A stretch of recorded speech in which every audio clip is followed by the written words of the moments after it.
আপনি সুস্থ না অসুস্থ আপনি নিজেই বুঝতে পারবেন। তার জন্য টয়লেটে বা বাথরুমে যখন আপনি যাবেন তখন কয়েকটা জিনিস নোটিস করুন।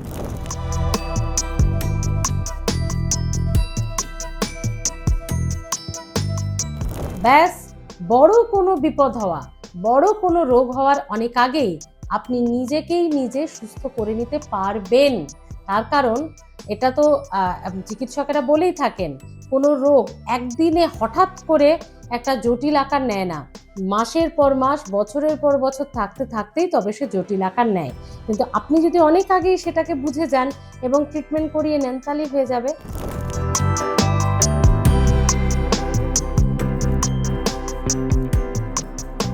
তাহলে টয়লেটে গিয়ে কিভাবে বুঝবেন আপনি সুস্থ না অসুস্থ, ভেতরে কোনো রোগ দানা বাঁধছে, সেটা আপনি বুঝে যাবেন কয়েকটি লক্ষণে।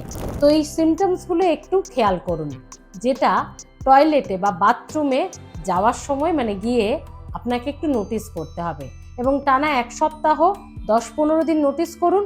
একই জিনিস হতে থাকলে, মাঝে মধ্যেই সেটা হতে থাকলে মানে ফ্রিকুয়েন্টলি 2 দিন 1 দিন পরপরই এই লক্ষণগুলো হতে থাকলে আপনাকে অ্যালার্ট হতে হবে।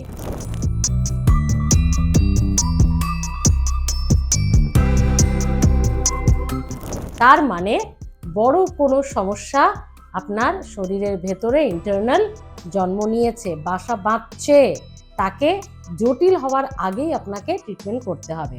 তো সেই লক্ষণগুলো কি?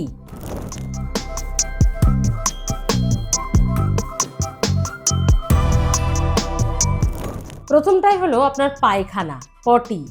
আপনার পায়খানা বা পটি আমরা যেটাকে এখন বলি, সেই পটি বা পায়খানা আপনাকে বুঝিয়ে দেবে আপনি সুস্থ না অসুস্থ, মানে ভেতরে কিছু হচ্ছে না সব কিছু অল ইজ ওকে। কীরকম? আপনার পায়খানার রং যদি নর্মাল যেটা হয় একটা হলদে হলদে টাইপের, সেটা না হয়ে কালচে হতে থাকছে, সেটা কালচে রংটা বাড়ছে বাড়ছে, আগে হতো না, এরকম কিছুদিন ধরে হওয়া শুরু করেছে, তাহলে কিন্তু ইন্ডিকেশন আপনার অন্ত্রে সমস্যা হচ্ছে। পায়খানার রং কালচে হওয়া মানে বিষয়টা কিন্তু স্বাভাবিক নয়।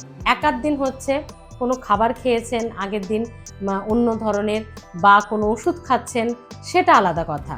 কিন্তু একদম নর্মাল খাবার খেয়েছেন, কোনো ওষুধও খাচ্ছেন না, সেখানে পায়খানার রং যদি ইদানিং বেশ কয়েকদিন যাবৎ কালচে হওয়া শুরু করেছে, আপনার অ্যালার্ট আপনাকে আপনার পায়খানা করছে। সেকেন্ড, আবারও পায়খানা, পায়খানাতে যদি রক্ত বেরোয়, তার মানে পাইলস থেকে শুরু করে ইন্টারনাল কোথাও কোনো ব্লিডিং হচ্ছে, অ্যাভয়েড করবেন না।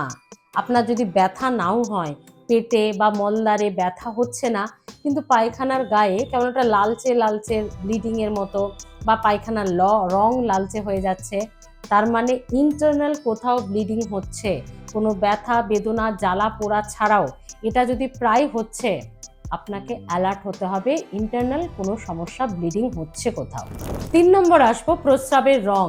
যদি নর্মাল আমাদের ওই একটা হালকা হলদে থাকে, সে একদমই হালকা মানে অফ হোয়াইট হলদে, যেটা জলের থেকে জাস্ট একটু গাঢ়, কিন্তু সেটা যদি খুব গাঢ় হয়ে যায় আপনার লিভারের সমস্যা হতে পারে, আপনার জন্ডিসের এটা একটা প্রাইমারি সিমটম হতে পারে। তাই দীর্ঘদিন ধরে প্রস্রাব গাঢ় হলুদ হলে আপনি অ্যালার্ট হয়ে যান। প্রস্রাব গাঢ় হলুদ হওয়ার আরও একটি কারণ হলো জল কম খাওয়া। প্রথমে একটু দেখে নিন যে 2-4 দিন বেশি করে জল খান, 3 লিটার মতো সারাদিনে মেপে জল খান। 3 লিটার জল খাওয়ার পরেও যদি আপনি দেখছেন আপনার প্রস্রাব লাস্ট 5-7 দিন ধরে বেশ গাঢ় থেকে গাঢ়তর হচ্ছে, তাহলে কিন্তু লিভার ফাংশন একটু চেক করাতে হবে, ডাক্তারের কাছে যেতে হবে। তারপরের পয়েন্টটিও হলো প্রস্রাব। প্রস্রাব যদি ফেনাযুক্ত হয়, আগে হতো না, ইদানিং 5-7 দিন 1 সপ্তাহ 10 দিন ধরে ফেনা হচ্ছে প্রস্রাবে, তাহলে আপনাকে বুঝতে হবে ফেনাযুক্ত প্রস্রাব হলে কিডনি কোথাও একটা ইন্ডিকেট করছে। কিডনিতে ইনফেকশনের একটা প্রাইমারি সিমটমস হচ্ছে এই ফেনাযুক্ত প্রস্রাব। ফেনাযুক্ত প্রস্রাব কিডনি ইনফেকশনের একটা সিমটমস, আরও অনেক কিডনির অন্যান্য সমস্যারও সিমটমস হতে পারে। সে কারণেই যদি লং টাইম 10-15 দিন 1 মাস ধরে আপনার ফেনাযুক্ত প্রস্রাব হচ্ছে, প্লিজ একটু কিডনি ডাক্তারবাবুর কাছে যান। তারপরের পয়েন্টটি খুব গুরুত্বপূর্ণ, ঘন ঘন প্রস্রাব। আগে জল একই খেতেন এবং এখনো সেটাই খাচ্ছেন। ধরুন আগেও 2-3 লিটার জল খেতেন, এখনো 2-3 লিটার জল খাচ্ছেন, কিন্তু আগে আপনাকে এতবার প্রস্রাব যেতে হতো না।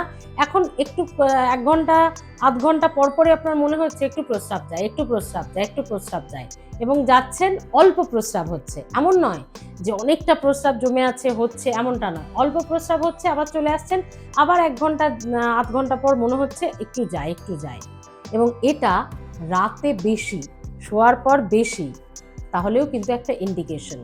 টয়লেটে যাওয়ার এইটাও একটা বড় ইন্ডিকেশন সুগার বা ডায়াবেটিস হওয়ার। এটা কিন্তু একটা প্রাইমারি ইন্ডিকেশন। সো আপনাকে একটু ব্লাড টেস্ট করে চিকিৎসকের কাছে দেখিয়ে দেখে নিতে হবে সুগার বা ডায়াবেটিস লেভেলটা ঠিক কি আছে। আরেকটা পয়েন্ট, কষা পায়খানা। কনস্টিপেশন ইটসেলফ একটা নিজস্ব একটা একটা সমস্যা, একটা অসুস্থতা, যেখানে নিশ্চয়ই আপনার পেটে আপনার ফাইবার জাতীয় খাবার খাচ্ছেন না, জল ঠিক মতো খাচ্ছেন না। কনস্টিপেশনটা তো হাজারো রোগের একটা সমস্যা। আবার অন্যদিকে কনস্টিপেশনটা কিন্তু একটা ইন্ডিকেশনও, অন্য কোনো জটিল রোগেরও দীর্ঘদিন ধরে আপনার কনস্টিপেশন হচ্ছে, সেটাও কিন্তু একটা বড় কারণ। বলে রাখি আপনাদেরকে, কোলন ক্যান্সার এটারও কিন্তু একটা বড় ইন্ডিকেশন এই দীর্ঘদিনের কষা পায়খানা। সো আপনার বড় বিপদ হওয়ার আগে থেকে যদি 15-20 দিন 1 মাস কষা পায়খানা, সেটা কোনো কিছুতে ফাইবার জাতীয় খাবার খান, ইসবগুল খান, একটু উষ্ণ গরম জল খান সকালবেলায়, তারপরেও যদি দেখছেন এই কষা পায়খানা ঠিক হচ্ছে না, তাহলে কিন্তু আপনাকে একটু অ্যালার্ট হতে হবে, চিকিৎসকের কাছে যেতে হবে, একটু ডাক্তার দেখিয়ে নেওয়া ভালো।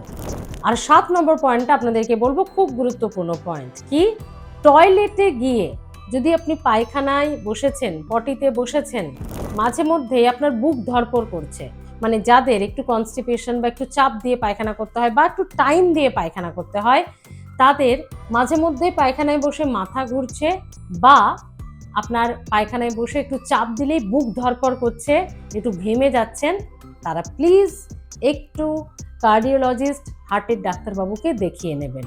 টয়লেটে গিয়ে এই দীর্ঘক্ষণ পায়খানায় বসে থাকলে ঘেমে যাওয়া, মাথা ঘোরা, বুক ধড়ফড়, এটাও কিন্তু একটা ইন্টারনাল সমস্যার ইন্ডিকেশন। স্পেশালি হার্টের চেকআপের প্রয়োজন আছে যদি এটা আপনার প্রত্যেক দিন হচ্ছে। আমি আবারও বলবো, এই সিমটমসগুলো যদি মাসে 1 দিন হলো, 2 মাসে, 6 মাসে, 9 মাসে 1 দিন হলো, ঠিক আছে, কিন্তু ওই যে বললাম টয়লেটে বা বাথরুমে গিয়েই আপনি বুঝতে পারবেন আপনি সুস্থ না অসুস্থ, এটা যদি 7 দিন, 15 দিন, 1 মাস এসব চলছে, আর অবহেলা নয়। 7টা ইন্ডিকেশন, 7টা লক্ষণ টয়লেটে গিয়ে আপনার যে কোনো একটা দীর্ঘদিন ধরেই হতে থাকলে, তাহলে যে সমস্যাগুলো বললাম ভাগ ভাগ করে, তার মধ্যে কিন্তু আপনারও সমস্যা হতে পারে। তাই দেরি না করে, ওই যে আর্লি ডিটেকশন আমাদের বড় বিপদের থেকে বাঁচাতে পারে, তো সেটাই আপনাদেরকেও একটু মেনে চলতে হবে। কেমন লাগছে হেলথ ফার্স্ট? কোন ধরনের ভিডিও দেখতে চাইছেন প্লিজ একটু কমেন্ট করে জানান। আমরা ডাক্তারবাবুদের পরামর্শও আপনাদের কাছে, আপনাদের সামনে তুলে ধরবো।